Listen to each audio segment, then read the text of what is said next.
o te tao e awhinei ki runga I a tātou tihei mauri ora.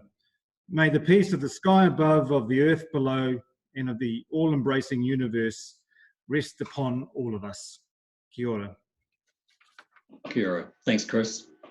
Well, good afternoon, everyone. And my name's Steve Hanrahan. I'm the Advocacy Manager for TIA and the Coordinator and MC for our webinar this afternoon.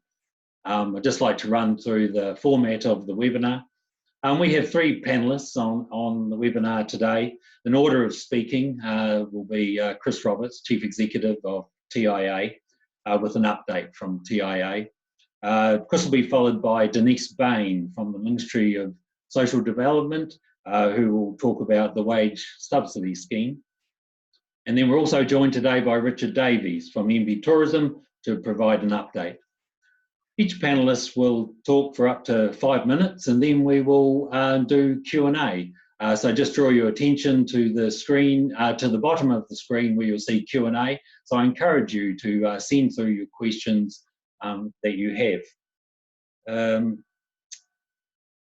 We've scheduled the webinar for around 30 minutes, though it may go longer depending on the Q&A, but it won't go any longer than about 2:45. So Chris, back to you. Thanks, Steve. Look, I guess a big focus for today is dealing with stranded international visitors. So we know that there's a requirement for everyone in New Zealand, everyone who's currently in New Zealand, to be staying put in one place from midnight to night and staying in that place for the next 4 weeks. So that obviously applies to our guests from overseas as well. Many have headed home and many are trying to get home, but the number of flights are quite restricted now, and that's going to be difficult. They are able to keep trying to get home over the next few days, so they are allowed to travel tomorrow if they have an outward ticket. So there's no, that's one of the exemptions for travel. If you've got a ticket that on a plane to leave the country, you can still travel to that airport. But clearly there will be very significant numbers of stranded international visitors, both those who are here as tourists, those who are here on working holiday visas and don't have work now, those who are here on work visas and have lost their jobs and might prefer to go home. So certainly tens of thousands of people are stuck in New Zealand who would rather not be here, perhaps 100,000 people. They all need accommodation, and a big effort going in today to try and ensure that they are in the right place. One of the key messages now is don't head for Christchurch or Auckland unless you absolutely have a confirmed ticket. Stay put wherever you are and get into suitable accommodation. There is accommodation available around the country. A reasonable amount of accommodation places have closed, but there are also a lot open, and both at an RTO level and a national level, we're doing everything we can to understand what accommodation is available. That includes holiday parks for those in camper vans or self-contained vehicles. A good number of the holiday parks are open and are taking people in self-contained vehicles. If people are in non-self-contained vehicles, they can't spend the next 4 weeks in that dodgy station wagon they bought second-hand in Auckland and travelled the country, and they actually have to get in, obviously, into proper accommodation, and they need to be helped to do so. So my message on that to everyone on the call is, if you're having any interactions with visitors, the question you should be asking them right now is, do they have somewhere to stay for the next 4 weeks if they haven't already got a ticket to get out of the country? Because pretty much you won't get a ticket now if you haven't got one already. The planes are rapidly diminishing. So no point heading for an airport and hoping that you'll get on a plane. It just ain't going to happen. And they have to be ready for at least 4 weeks, extending their stay here in New Zealand. Also, obviously, we're still looking at business support, the wage subsidy, the cap being lifted on that. So a lot of the medium to larger tourism businesses will be taking advantage of that and applying for the wage subsidy. Probably useful to note there, and the government has been willing to emphasise this as well. Businesses must use best endeavours to keep their staff employed up to at least 80% of their previous level of employment. But that best endeavours suggests they're not necessarily going to come down on anyone too hard if you're not able to maintain that level. So that's all I can say about that, but it's best endeavours and the business gets a lump sum up front. So there's a lot of trust and honesty in the system at the moment, but please use those wage subsidies to support your people where you can. And there is a loan scheme up now, the government and the banks, government providing 80% and banks 20% of the guarantee, and businesses, anyone with less than $18 million turnover a year can access those loans or apply for those loans, and those loans are up to $500,000, which might help you cover any fixed costs that you're not able to manage during the shutdown. The third thing I'd say is TIA is in the process of setting up a register for staff, for individuals. Obviously, we have a very good database of businesses. We're well connected to the industry, but we realise a lot of people are going to lose their connection soon. They're going to be losing their jobs. We don't want to lose contact with them. The industry can't lose contact with them. So it was in yesterday's T-mail, and we'll keep pushing that out through various channels.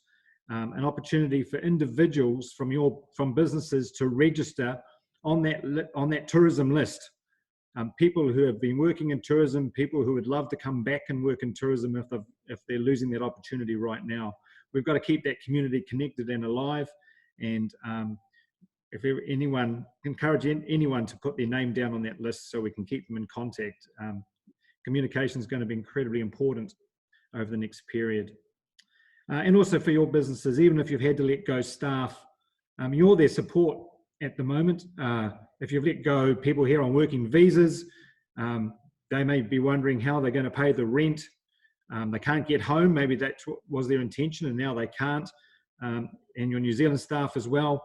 I encourage you to still carry on some responsibility in terms of looking after those people, even if you're not able to give them a job for now. So that's probably enough for me in terms of a wrap of where we are today. Tonight, the country's in 4-week lockdown, and that will throw up a new set of challenges for us ahead, and we'll address those in future webinars. Kia ora. Kia ora. Thanks, Chris. I'd now like to invite Dee Spain from the Ministry of Social Development to provide an update on the wage subsidy scheme. Over to you, Denise. Kia ora, thank you. Yes, so Denise Bain, I'm a work services manager that works across the Auckland region, and I'm here to talk to you about the wage subsidy as it is today. Thank you, Chris, for what you spoke about, and it is a high trust model. It is a model that has been put together quite quickly, I'm assuming, from the government, and there is criteria are quite limited to make it easier for employers to lodge claims. So I have seen some different scenarios and stuff that have come through and some of the questions, but I think the key thing here, like Chris has mentioned, is that best endeavours. So the wage subsidy is available to all businesses and to self-employed contractors and contractors. They have a payment, like Chris mentioned, an upfront payment of it's $585 a week for full time, which is around $7,000, and $350 a week for people that were part time, which is around $4,000. Like Chris mentioned, it's an upfront payment. And I suppose the three key things is that to qualify for this subsidy, along with all the other questions, is that is there a 30% downturn in the business, which is probably not going to be hard to justify at the moment? Is it a registered business? and that you have, what was the third thing? Sorry. Yeah, just that, yeah, those, that 33, that the best endeavours that if you receive that wage subsidy, that you can pay 80% of the wage to that employee. I think those are the three key things, and that's what we've got at the moment.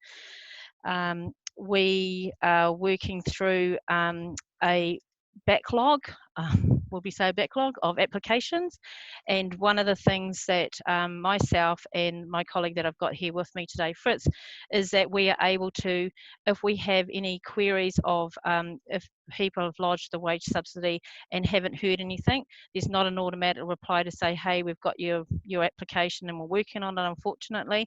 But what we do have is that myself, as a support to the tourism industry, is that if there is some questions or you haven't heard anything, if you've lodged an application, that's something that I can support you with, to give you sort of a more of a direct link instead of going through an 0800 number.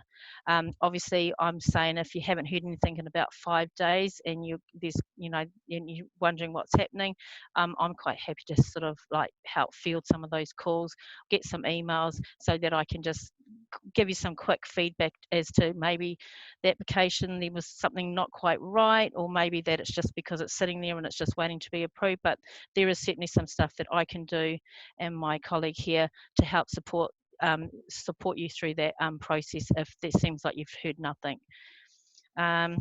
So I'll leave it at that, and then if there's any questions after this, I'm happy to answer what I can, and yeah, give you any other updates that you require. But thank you for having me on the call today, and yeah, happy to support any way I can. Great, thanks Denise. I'm sure people will be keen to get in touch. We have your email address. That's the best way to do that, is it? And yeah, that would be the best way, is through an email to myself. And I think the most important thing for me is the company name and the IRD number, and then I can give you a flick. We can field some of those calls. I just asked if you've been waiting sort of longer than 5 days. If you only put it in yesterday, the backlog, there's 100 plus applications sitting there. But after 5 days, we should be starting to see some movement, because we are moving people from other services that were normally provided to work on this line to get these applications processed as quickly as possible. Yeah, good. Okay, well, we can put your contact details up on our website information page. Plus, we can probably circulate it around to all the participants today as well. So, thank you for that. Richard Davies, are you there? Yes, I'm here. Thanks, Steve. Hi, Richard. Welcome along.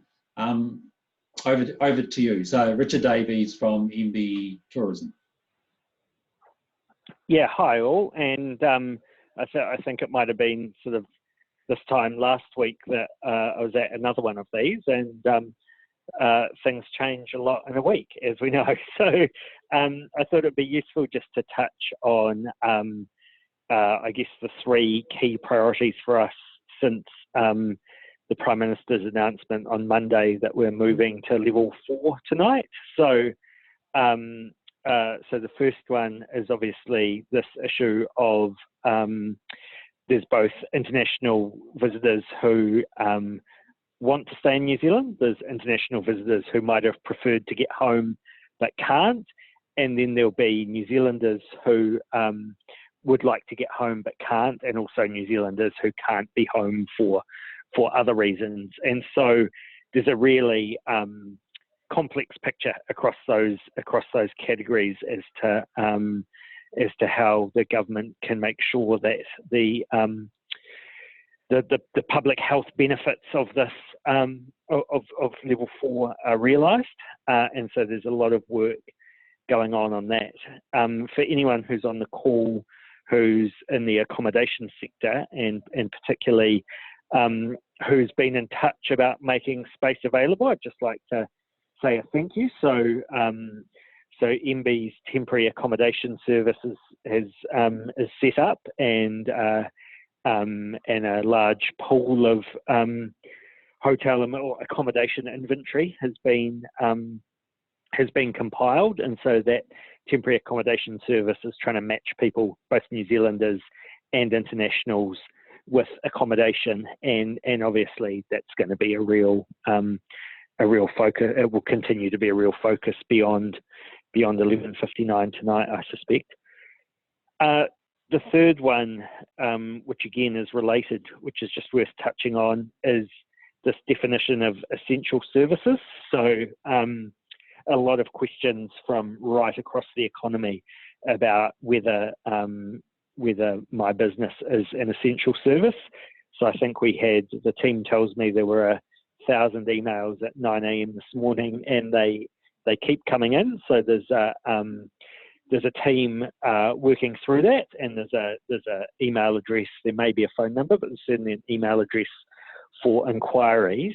I guess that the thing I'd say is let's focus on why the government has moved us to Category 4, and it's the need for this isolation and quarantine and keeping a bubble around ourselves. And so the intent is not to find loopholes. The intent is to make sure that we can access the necessities of life, but also to make sure that we can generally just be at home and not circulating this virus.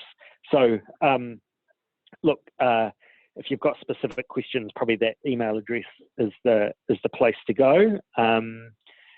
But look, if any questions come up during this call that I can answer, I'm happy to try. So thank you, everyone.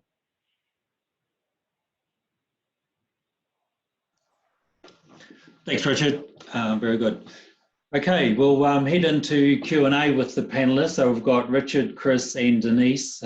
So encourage participants to send their questions through. I see we've got about 30 questions today. So we'll start working through those. And so the first one here is for you, Denise. You can hear me okay? Yep. Right. Does the wage subsidy apply to our casual contract staff who have been working more than 20 hours per week? Yep. So they're yep. So if they're working more than the part-time hours, yep, more than 20 hours per week, and they're casual, they still qualify for the wage subsidy. Okay. Is it also possible to make multiple subsidy requests if we missed staff? Yes. So I'm assuming that when you've made the first application, you put on your staff members and you miss someone out, then you'd put in another application, but only with that one staff member you missed out, not all of them again. Obviously, yeah, just put it on the extra staff member onto the second application. Right. Are we obligated to top up the subsidy to the 80% of employees' normal wage? Can we negotiate to pass on the full amount of the subsidy to employees and not top up? It is designed to pay the 80%, yeah. So at the time when you're applying for the subsidy, even though I understand that there's probably not income coming in, that there is an obligation to top it up to the 80% of their usual wage. Yeah. Okay. This one we probably touched on before with your contact. We applied the wage subsidy a week ago, haven't heard anything back. Should we follow up? Do you want to just say what your email is now, Denise? People with pen might like to just write it down and get in touch with you over those 5 days, if it's been longer than that 5-day window. Oh yeah, I'll type it in. Should I type it in? Oh, just well, I'll give it to you. Yeah. So and can I just ask, if you put in the header COVID-19, then put wage subsidy, then I'll know to go to those ones immediately and try and get those answers to you as quickly as possible. So my email address is Denise, DENISE .Bayne, BAYNE 001 at msd.govt.nz, and it's all in lowercase. Great, thanks, Denise. Another one for you. What about the small self-employed B&Bs? We've completed the form, no contact at all. I guess that they get in touch, but they're still eligible. Yep. So if you're a small business, self-employed business, a contractor, you are entitled to get that subsidy. That's obviously paid directly to yourself, not to anyone else, because you're a self-employed business. Yep. Right. And you can also, yeah, if you've got a staff member as well with that self-employed business, you can apply for that person as well. This one here, in terms of the capped wage subsidy, when it was at 150,000, we've received our money, but the amount we need is way more. How do we apply for the additional amount we need now that it is not capped?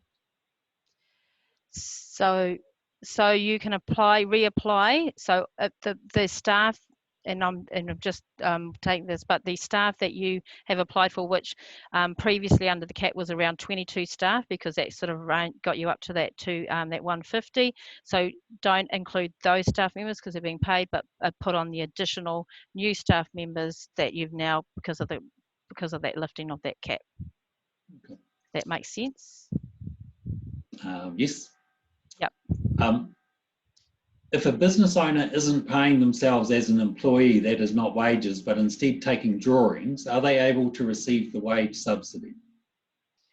We're still looking into that, but we would say put that person into the application. So that could be like your director, and they draw their wages differently because they might do it at the end of the year. Yeah, so put that person onto the application.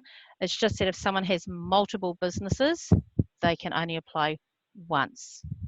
Oh yeah, hold 1 second. Oh, can I just? Yeah, sure. Yeah. Right.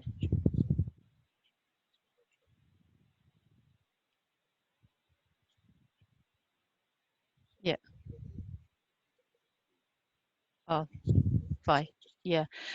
Yeah, just so you know, part of the process, everything that we get through these applications are ratified through Inland Revenue. So we're not checking everything, we're not looking at books or anything, but one of the things that's really key is that the business name is exactly what you have listed with Inland Revenue, because people have maybe changed it a little bit, and the number of employees under them, as long as they're listed with Inland Revenue, because that's one of the checks that we do, and making sure the bank account number is correct, because that'll be one thing that stops if it doesn't match up. And yeah, that's about it. Because of the high trust, model, we're not checking anything else, but those are the things that will hold up any process if those things don't marry up with the Inland Revenue. So when we get the application, that's the first thing is that we'll do is that we've got a direct line to Inland Revenue, and we've got staff there that are answering these questions for us so that we can make decisions quickly. Yeah. All right, thanks, Liz. Is PAYE payable on the wage subsidy? Yes, it's considered income tax. Oh, Okay. income. It's considered income. Are people on working visas eligible for the subsidy?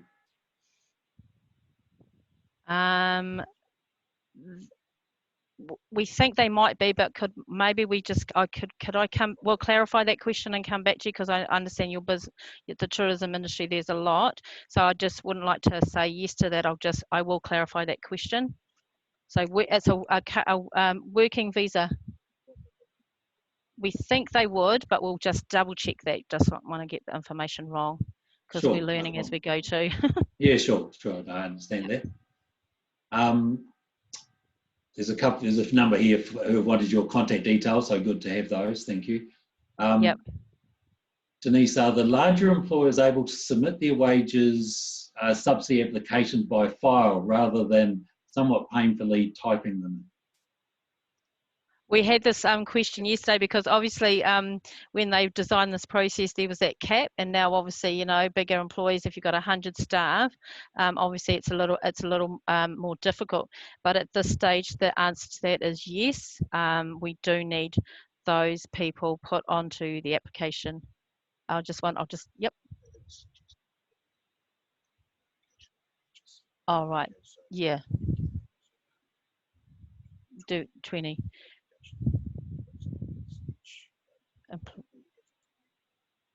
Yeah, and what we're suggesting in the cases of large employees is that they did it in batches. So like, did the first 20 and submit that, and do them like 20 lots, just in making sure you've got that unique IRD number for each one. Just because if you put say 100 people all on one application, if there's one thing that's out, that could stop that whole process, if that makes sense. You know, if someone's IRD maybe it mistakenly wrong and it has to go back to recheck. So we're suggesting that maybe batches of 20 if you're one of those bigger employees. Yeah, because the system wasn't designed for that huge a number of employees, you know, like saying having that cap initially where maximum sort of was going to be 22 staff. Sure. This one here, I'm a seasonal business. We were going to increase our staffing from mid-April. Am I better off waiting till then to apply for the wage subsidies? We can only apply for it once, as I still want to take these people on rather than have them languish on a benefit. Another good question that I would probably just want to seek some, yeah. We're probably saying it advisable to wait until April, but we could get that we'll clarify that question as well. Yeah, sure. Yeah. This one possibly you've already answered, but I'm a contractor and the trust I work for is paying me till the end of March. Do I apply in April, or is there a cut-off date to apply? We don't know of any cut-off date, so at the end of that contract, apply in April. We've got no, there's nothing. It's as situations happen, that's when people should make application. Sure. I see we've got about 80 questions here now, so I'm just we'll just continue to. We might have answered this one. For people on working holiday or essential skills visas, who find themselves out of work, is there financial support that they can seek from work and income? So they're on a working visa. On a working holiday visa or the essential skills visa, yes, so a working visa, find themselves out of work. Is there any financial support they can seek from work and income? Clarification on that one as well. Sorry. Yeah, sure, no problem. Those, I understand, but we're writing some of them down, so we will definitely get back. Yeah. Sure, and we'll provide these to you as well. Thank you. Yeah. Our plan is to group the questions into common themes. Sam, our policy analyst, is going to work on this post-webinar, and then we can work on answers which will go onto our TIA page under the FAQs. Yeah. Steve, Chris here. I can make a comment on that one. Yeah, sure. Our understanding is, in normal course of events, people on visas are here under certain conditions, and they're not eligible for the welfare system. They're not, but we're obviously in very unique circumstances, and we have had some initial discussions with officials about whether the support services, emergency grants and benefits that are normally reserved just for New Zealanders might be extended to people like those on visas. No answer that we've received on that yet, but it is something that's been looked at, because it would be very unusual to take that step, but these are the most unusual of times. Yeah, exactly. Right.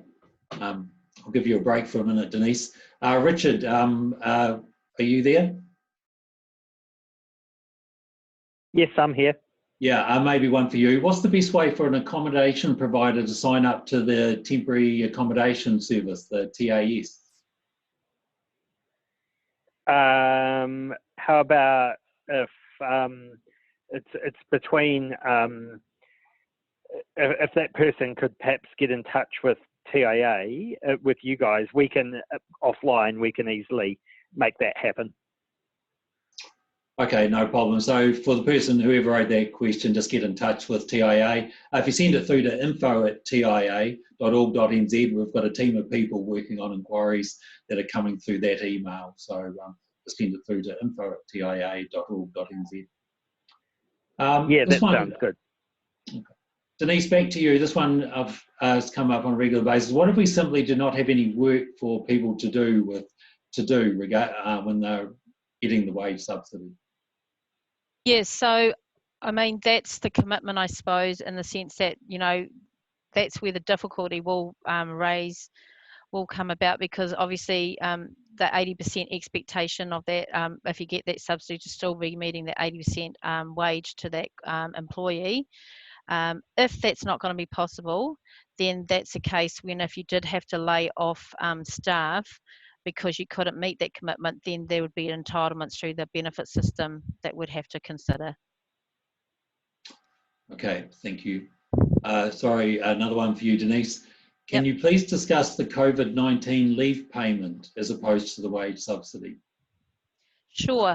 So the COVID leave payment is a payment of up to 14 days that is payable if a person has to go into self-isolation. That was probably a bit more relevant prior to what's going to be happening at 12 o'clock tonight. But what it is that if a person had to care for somebody, they contracted, or we asked staff to stay at home because there was, you know, a potential that they could have got the COVID, the coronavirus, we would then consider a leave payment of up to 14 days, because that was that self-isolation period that was required for people to stay at home. So if they didn't have any kind of leave, they'd used all their sick leave or whatever, there was a leave payment of up to 14 days that we could pay to cover that period of time. Okay, thank you.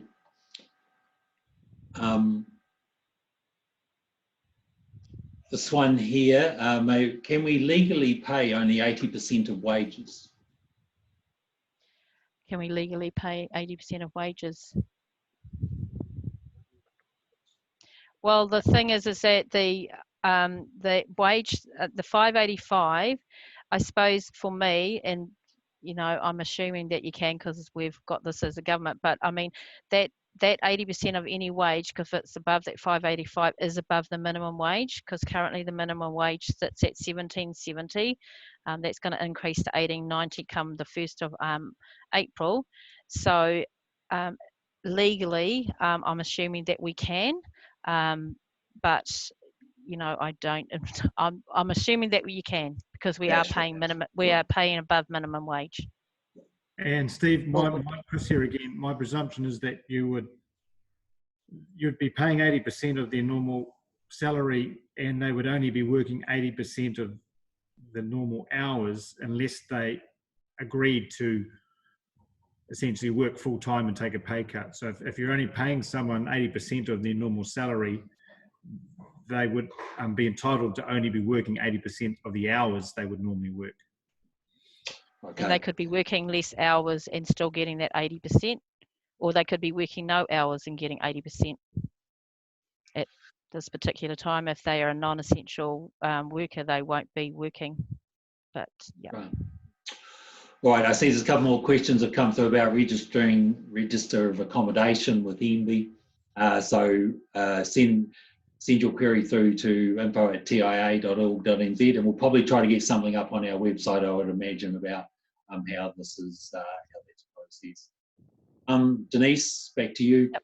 There has been for a regular one, staff who were contracted to leave during the 12-week period of the subsidy, so they might have been employed for about 6 weeks of that period. But people were applying. They could either apply. This would allow them to apply. Can they just apply as normal, even though those staff might be leaving within that 12 weeks due to the contracts terminating?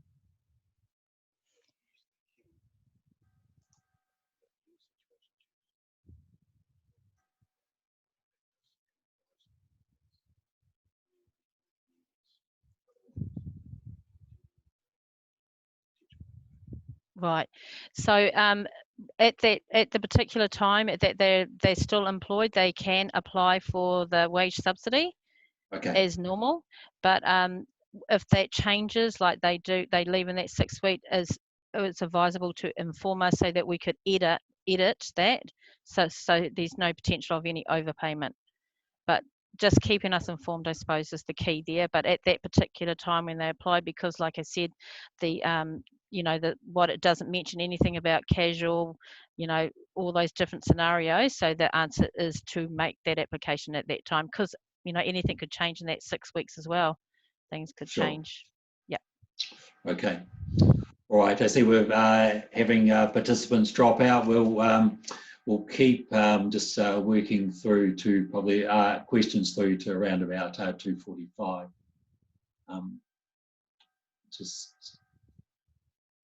Okay, one here just about transport. Richard, it might be for you. What for hotels? What do they need to do to allow their team members to get to and from work?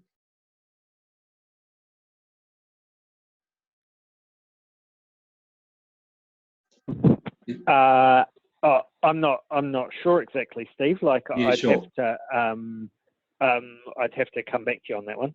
Yeah, no problem. It's probably one. It might be in those accommodation guidelines that are coming out. There might be something about that in there. But if there's not, we can have a chat and get some information available. Yes, Steve, Chris here. Again, to the best of my knowledge, any workers who are working for essential services, and accommodation is an essential service, are entitled to travel to work, and they're also entitled to use public transport. I don't think at the moment there's been any suggestion they have to show any authority that they're allowed to do that. It would just be a matter of seeing, at the moment, seems as simple as telling the bus driver that you're on the way to an essential service job. Or if you happen to get stopped by a police officer, say that's what you're doing, you're working at an essential service. I'm not aware of anything going in place requiring you to carry some authorization. Okay. Can I just come in there? Just from the ministry point of view, I've been personally issued with a letter from my DCE in relation to travelling to work. So I'm not sure if we're doing that, if that's a standard thing, but just for, yeah, I've been issued a letter, so just in case we are challenged by police and that coming to work. So that's just the ministry anyway. That's probably good advice though. Just if people are worried about that, just get their employer to give them a letter and keep that keep that on you. And have a business card or something attached so that it's confirmed why they can contact the manager. Yep.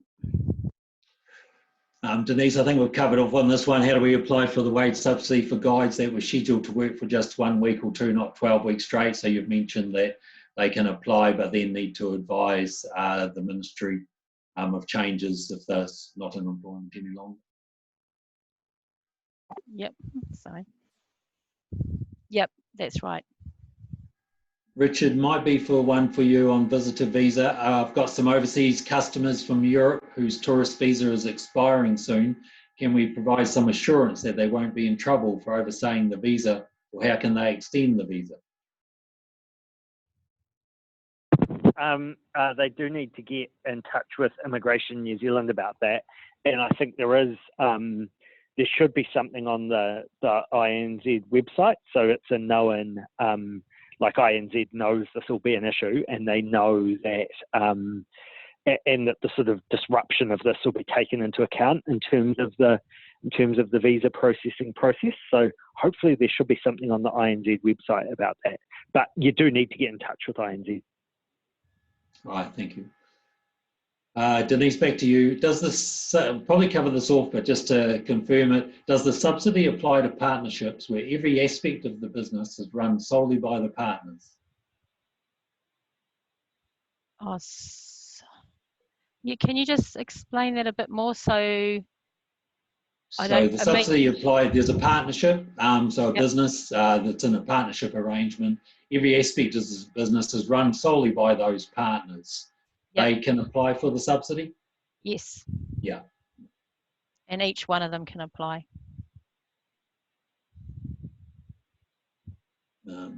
So just scrolling through here.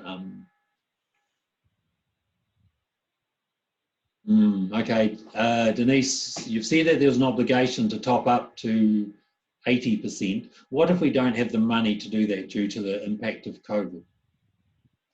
Yes, so that would, well, yeah, I don't like to say it, but I mean, that's probably a situation where staff would have to be laid off and then we'd have to look at providing support payments through the welfare system, through the unemployment, the job seeker benefit, or topping them up with working for families if say the family, that one partner is still employed. Okay, thank you. Because right, Yeah, I suppose just going back to that, I suppose with the wage subsidy, what the intent of that wage subsidy was to keep people employed in employment, and that during the hard times. And this is why, you know, I've come up with, you know, saying that, because it's still giving those people that 80%. So yeah, if that makes sense. This one into contractors. We would like to keep our contractors, but we need to receive the subsidy, so need to apply rather than the contractor and pay them. Can we apply for contractors? So contractors need to apply in their own right, so they could apply for the same, the 12 weeks, this 585, that would be paid to the contractor, and then then that, if you know, work picks up in 4 weeks time, or you know, after this period of time, yeah, that's fine. But you can't apply for the contractor. They have to be registered through your business as an employee, because that's one of the checks that we'll do when we ring up the inland revenue. Sure. Denise, sorry, a request here to repeat your email address. Sounds like you're going to get a reasonable number. Sounds like I'm going to be popular. No, yeah, sure. So it's Denise, and it's DENISE, Bain, Bain, BAYNE. It's 001@msd.govt.nz. Right, thank you. And we'll get that up on the TIA website as well. Denise, can we use the COVID leave payment for our staff during the lockdown period? Assuming they would apply for the wage subsidy if they keep them employed. Yeah. Yeah. Yeah. So the COVID leave payment would only be if that particular person has the COVID-19, or they are looking after somebody with COVID-19, or they've been isolated because of COVID-19. But if it's just because they have no leave, no, it would have to be through that the wage subsidy. Yeah. Does that answer that question? Yeah. Sure. Denise, another one here. It's about administration of the subsidy. How do I administer the subsidies payment to my staff? Very hard to find information on this. Okay, so with that, so you've applied for the wage subsidy and you're paying your staff the 80%. You'd pay them weekly, just like any other. It's not, you're not obligated to pass that money on to them up front. I mean, contractors are getting paid the money up front. You could just continue paying your employee every week their 80% of what they were normally getting, and you hope that subsidy, paid to you. Right, so there's no rules around it. Yeah, it's just making sure that they're getting paid what they should be getting paid on a weekly basis. Denise, one here on KiwiSaver, which will be our final question. Do employers still have to pay KiwiSaver contribution? Can employees opt out of payments? I couldn't answer that question. We'll perhaps take some advice on that one. And yeah, I'd have to. I wouldn't like to say. I'm not sure. All I know is that there is relief with inland revenue around some penalty payments around not being able to pay certain payments to the inland revenue. But the KiwiSaver, I just haven't come across that question at all. Sorry. All right. Thanks, Denise. That we'll draw that to a close. There's 118 questions there, so obviously a lot of queries. So we'll do some work on those over the next couple of days and provide that information. I'll make that information available on those common questions. Just a couple of closing comments from myself before I ask Chris to close. Thank you very much to everyone for participating in the webinar today. We had over 250 participants join, so obviously there's a lot of interest for this information. This is the second of our webinars. We may hold a third one. Denise, we may need to get you back again to answer some queries. So we'll have a chat offline and look at sort of what the best thing is to do there. Which I've touched on with the questions, we'll group them into common themes and post those on our website under FAQs. Note this may take us a few days to do. And I know in this fast changing environment that we have some questions are already answered sometimes through decisions and announcements being made by government.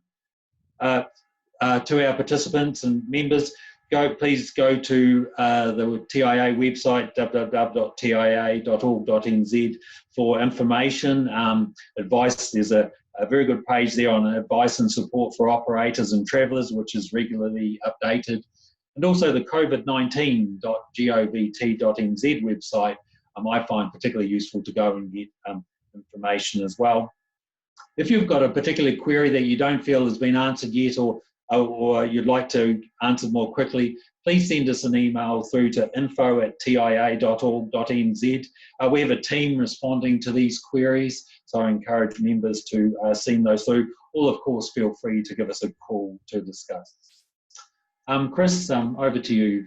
Sorry, and I just should say thank you very much to our panellists, to Denise, to Richard and to Chris for your updates and for answering those questions. Much appreciated. Chris, over to you. Yeah, thanks, Steve. I did note there was one question there from Mark Wells of YHA for Richard, and I don't know if Richard's still on the call. The guidelines for accommodation operators who are providing emergency accommodation for people who need to be in accommodation.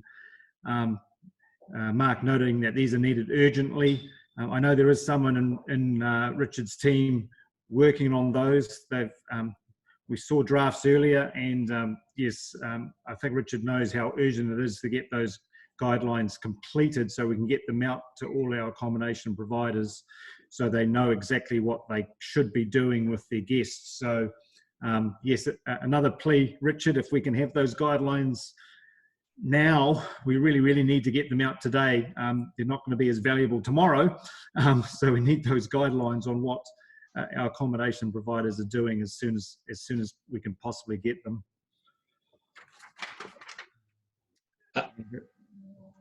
So I'll just, Richard doesn't need to reply to that. He knows how important that is. So just to close today, and we'll, until next time, kia tau tō rangamari ki runga e ngā iwi o te ao. Let peace reign on all the people of the world. Kia ora. Kia ora. Thank you, Chris, and thanks everyone for being involved this afternoon, and take care.